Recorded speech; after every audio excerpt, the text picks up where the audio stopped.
Level 1, the Trainee. You step off a bus at Lackland Air Force Base in San Antonio, Texas at 1 a.m. They process you in darkness on purpose. It disorients you.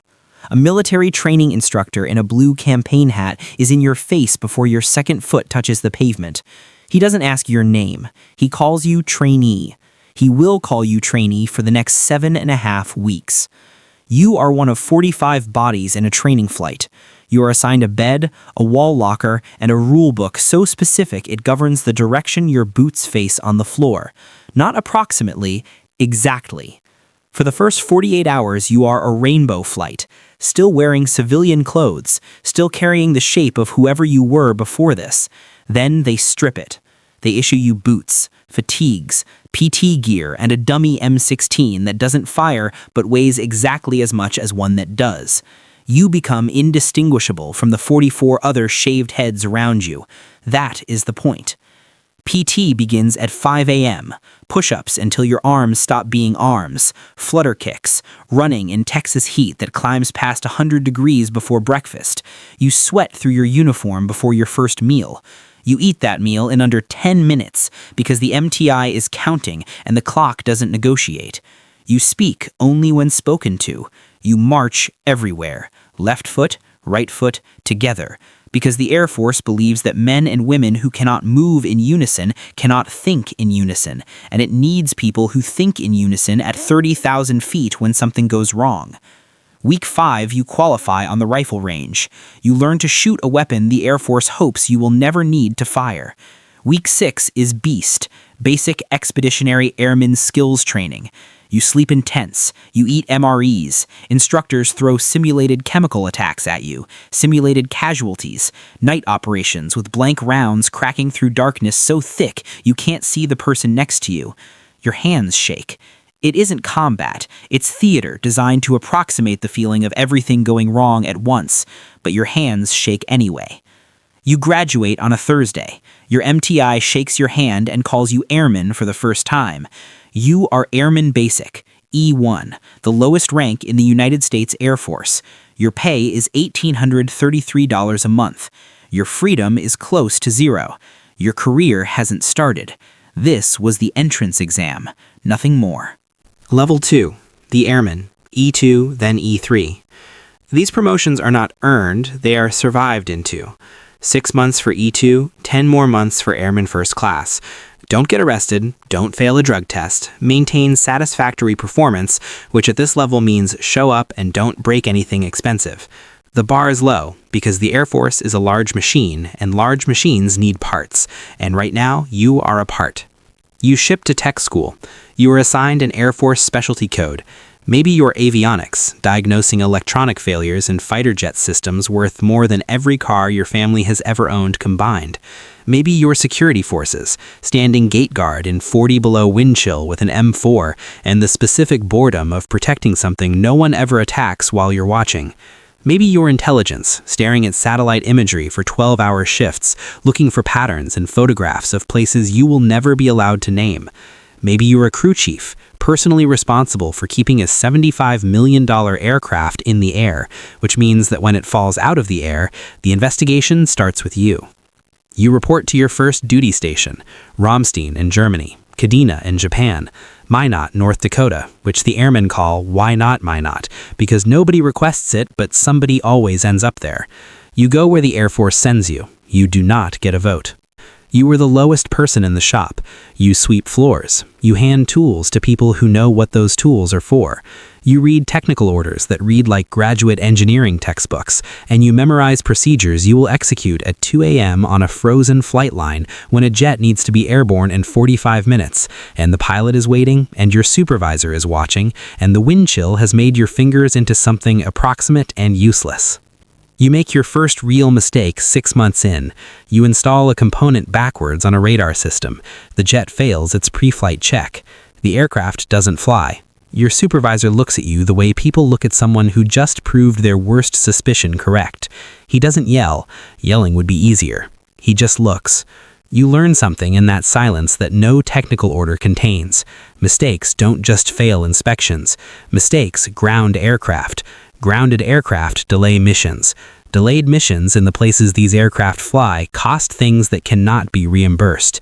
You don't make that mistake again. Level 3, the Senior Airman, E4. 3 years in, you are not new anymore. You are not in charge of anything either. The Air Force calls this the Journeyman phase. You know your job well enough to work unsupervised. You know the regulations well enough to see exactly where they contradict the reality of the flight line.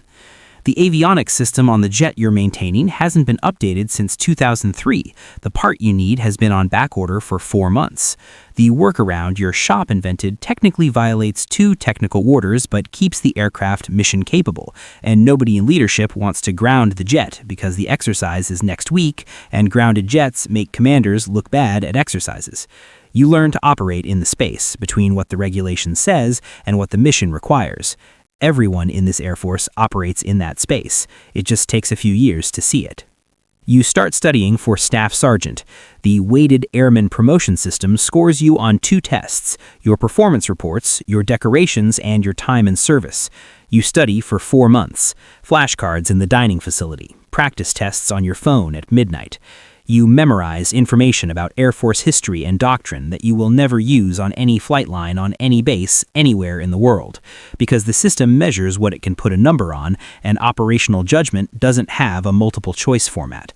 The airman beside you studies half as much and scores higher because he tests well. The airman across the shop is technically better than both of you at the actual job and misses the cutoff by 4 points. He re-enlists. You make it. 14 points above the cutoff. It doesn't matter whether it was 12 or 40.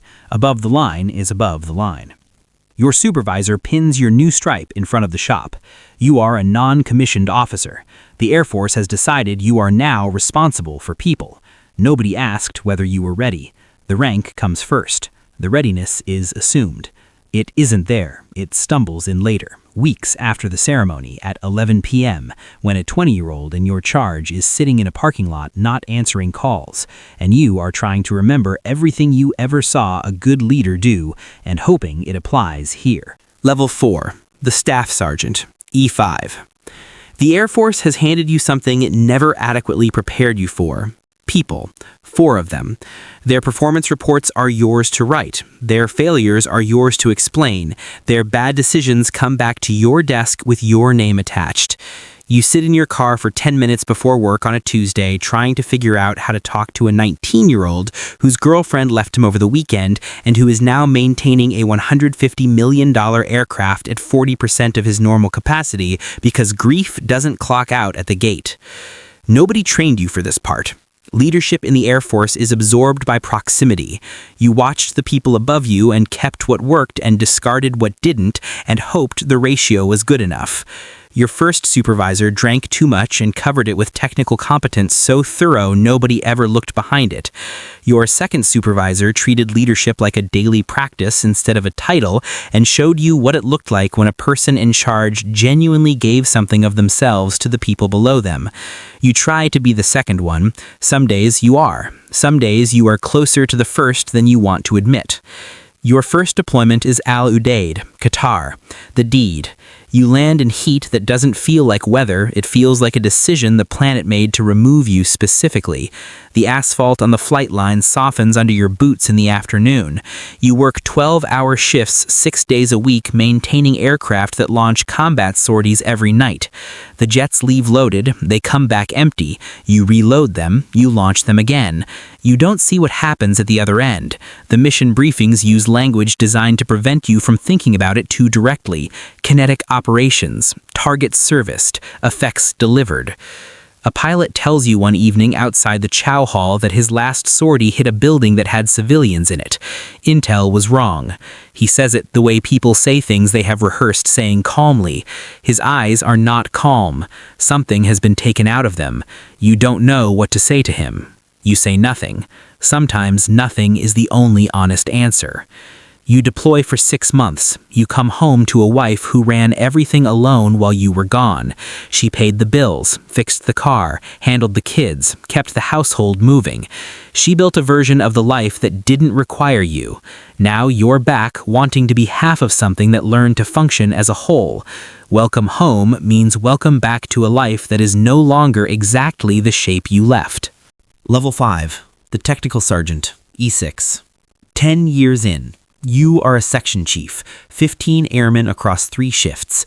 You don't turn wrenches anymore. You manage the people who turn wrenches. You review maintenance logs. You sign off inspections. You attend production meetings where you argue with officers about sortie rates and manning shortfalls, and the gap between the mission the Air Force is trying to execute and the number of qualified people available to execute it. You have become a bureaucrat in a flight suit. You understand why the bureaucracy exists, which is the part that took years to accept. Because when corners get cut, jets go down. An F-16 at your previous base augured in on a training mission because a turbine blade inspection was signed off but not performed. The crew chief was behind on his workload and decided it was probably fine. The blade cracked at 30,000 feet at 25,000 RPM and tore through the engine casing in under a second. The aircraft became a 20,000-pound glider with approximately 4 seconds of decision time. The pilot ejected, survived. Broken back, 3 surgeries, medical retirement at 34. The crew chief was behind on paperwork. He is behind on much more than that now, and will be for the rest of his life. You carry that story the way people carry sermons. You tell every new airman that the signature on a maintenance form is not administrative. It is a promise that the person flying this aircraft will come home. Some of them hear it. Some think you are being dramatic. The ones who think you're being dramatic haven't seen what you've seen. They will, eventually, or they'll be lucky enough not to, which is also a kind of mercy. The promotion rate to E7 is roughly 20%. The board reviews everything. A performance report from 6 years ago, written by a supervisor who didn't know you and didn't try to, can still sync your package today. You check the promotion list at 8 a.m. on a Tuesday with every other tech sergeant on base, refreshing the same page. Your name is there. You close your office door. You sit for a moment. 10 years of 12-hour shifts and deployments and mistakes and corrections and late nights and early mornings, measured and found sufficient by a line on a screen. You call your wife. She cries. You don't. Almost. Level 6, the Master Sergeant, E7. 17 years in. You have crossed a line most people who ever put on this uniform never cross. The average time to reach E7 is over 16 years. You have spent more of your adult life in uniform than out of it, and the institution has shaped you in ways that are only visible when you stand next to the civilian friends you've gradually stopped being able to talk to. They talk about promotions and equity and work-life balance. You talk about readiness rates and crew rest violations and what happens to a unit's retention rate when the deployment tempo doesn't slow down. The gap between your vocabulary and theirs is no longer a gap. It is a canyon. They don't understand why you can't leave work at work. You can't explain that the work involves human beings inside machines traveling at the speed of sound, and one missed error means a family gets a knock on the door instead of a phone call. You are a flight chief now. 50 to 100 airmen fall under your scope. You manage leaders who manage people who accomplish tasks. 3 layers removed from the wrench and the aircraft and the flight line. The distance is disorienting for someone who spent a decade in direct contact with the work. You approve a schedule change that seems routine and puts a fatigued crew on a midnight shift, and they miss a step on a critical inspection, and the error propagates through the system until someone catches it at the final quality check by an amount that, later, will not feel like enough. Your second marriage is holding. Your first ended during your 3rd deployment. She was 24 when she married an airman. She was 31 when she finalized paperwork with a stranger who came home from overseas, speaking in acronyms and checking exit routes in restaurants. Your children from that marriage live 2 time zones away. You see them in the summers if the deployment schedule agrees. You send money and text messages and show up when you can, which is less often than they need and more often than some of their friends' fathers manage. You tell yourself that, and it helps, until it doesn't. Level 7, the Senior Master Sergeant, E8. Fewer than 2% of the entire Air Force holds this rank. Federal law caps the number. The promotion board reviews your entire service record and compares it against every other E7 competing for a fixed number of slots. People with exceptional records don't make it. People who made one wrong enemy at the wrong assignment don't make it. You made it. You are a superintendent. An entire squadron's enlisted operations run through you. 200 to 400 airmen accomplish their missions because the systems you built function the way systems are supposed to function. When they don't function, you answer to a commander who answers to a general who answers to Congress. Your mistakes generate reports. Reports generate investigations. Investigations generate findings that follow careers. You spend your days in resource allocation meetings and manning reviews and budget justification cycles where you fight for equipment that should have been replaced 5 years ago and wasn't because a different congressional district had a different priority, and money follows votes before it follows mission readiness. You have learned to argue for your people in a language that sounds like money because that is the language the people who make decisions understand. You have become the institutional memory of your unit. You remember every accident, every near miss, every lesson that is now encoded in a procedure that younger airmen follow without knowing why the procedure exists. You are the reason why. A staff sergeant asks you why the pre-flight checklist includes what looks like a redundant verification step. You tell him about 3 aircrew members who did not come home in 2014 because that step didn't exist yet. He doesn't ask again. Your knees ache on cold mornings from decades of concrete flight lines. Your lower back hasn't been right since you lifted a panel wrong on a C-17 11 years ago and didn't report it, because reporting it meant being flagged non-deployable, and being non-deployable meant your team deployed without you, and that was not something you were willing to put on your own record. Your left ear runs about 15% below normal from years of standing beside running engines. The VA will eventually put a number on all of this. Right now, you just turn your right side toward anyone who's speaking and don't mention it. Level 8, the Chief, E9. Fewer than 1% wear this rank, Chief Master Sergeant, the highest enlisted grade in the United States Air Force. Average time in service to reach it is 22 years. Some never reach it after 26. You are the senior enlisted leader for a wing of 5,000 airmen. Your job is no longer technical. It stopped being technical 3 ranks ago. Your job now is entirely human. You are the voice of the enlisted force to people who have not been enlisted in a very long time, and in some cases never were. When a general signs a deployment extension that adds 30 days to a rotation that was already 179 days long, you are the person who walks into that office and says what no one else in that room will say, that families are at a breaking point, that the airman who just re-enlisted is reconsidering, that retention is a number on a chart until it isn't, and then it's a capability gap that takes years and money to close, and the general's successor is the one who inherits it. Sometimes they listen. Sometimes they nod and sign the order anyway, because the mission exists inside a set of requirements that morale does not get a formal vote on. You have made peace with this, mostly. The peace is imperfect and occasionally comes apart at 3 a.m., but it holds for working hours. You attend every promotion ceremony, every retirement, every memorial service. You have stood at attention while a flag was folded into a triangle and placed in the hands of a spouse who is using every remaining unit of composure not to collapse in front of 500 people in dress blues. You have done this more than once. The ceremony doesn't get easier. You don't want it to. An airman in your wing took her own life 4 months ago. She was 22. She had been in the Air Force for 14 months. The signs were discussed afterward, in the investigation, in the required briefings, in the mandatory training that followed. Whether those signs were visible in real time to people with the capacity to act on them is a question you have not stopped turning over. The difference between a system that missed her and people who missed her is the difference between a structural failure and a personal failure, and you are not sure which answer would be harder to carry. You stood in front of the wing and talked about resources and resilience. Every word was true. None of it was enough. You are responsible for 5,000 people. You are in control of approximately none of what matters most about their lives. This is the central paradox of senior enlisted leadership, and it never resolves. You set conditions, you build culture, you establish standards, and trust the human beings below you to execute them and accept responsibility when they don't. When they fail, it belongs to you. When they succeed, it belongs to them. That distribution is not accidental. It is the job. Level 9, the retiree. You retire at 26 years. The ceremony is in a hangar.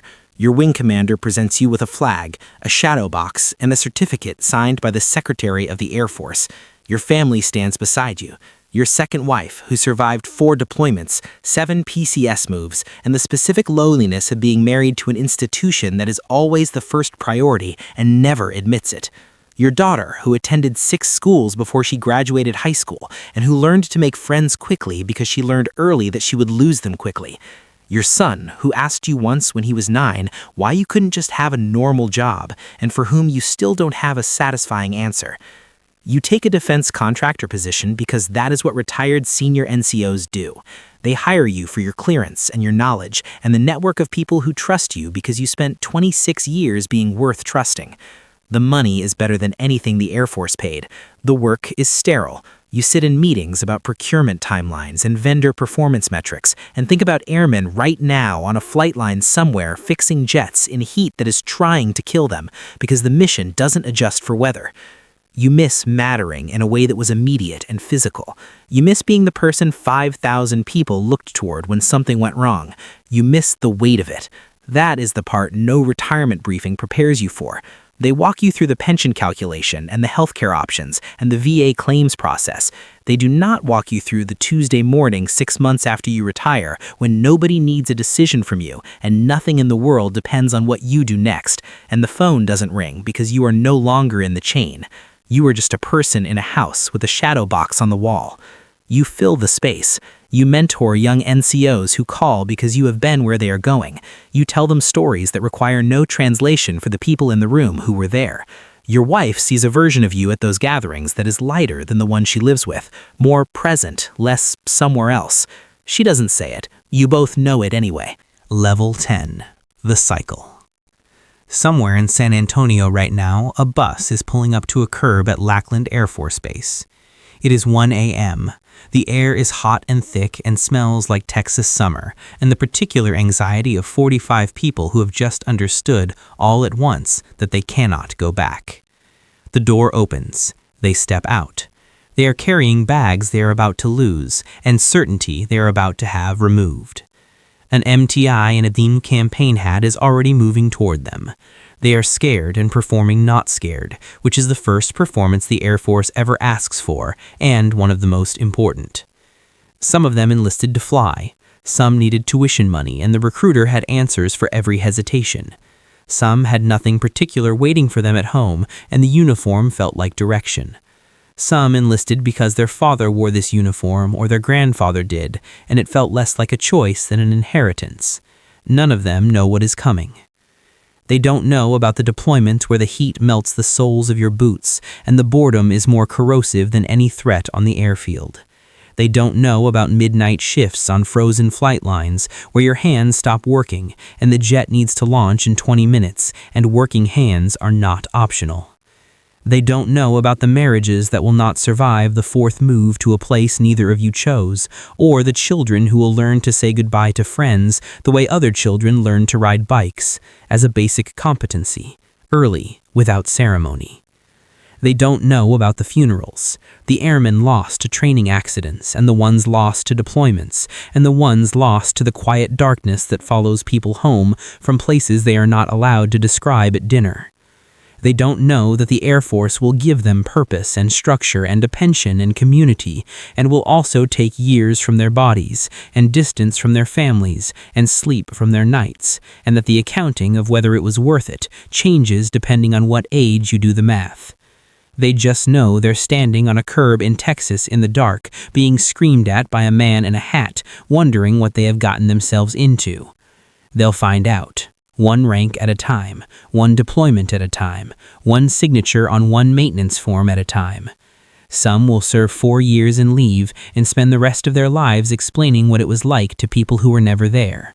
Some will serve 30 years and forget how to be anything else, and will only realize it when they're sitting in a quiet house with a shadow box on the wall, wondering where all of it went.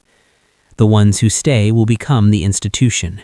They will keep the aircraft flying and the missions launching and the country defended in ways that will never be reported and never be thanked and never fully be understood by the people sleeping safely because of them. The bus pulls away. Another one is already coming. The cycle begins.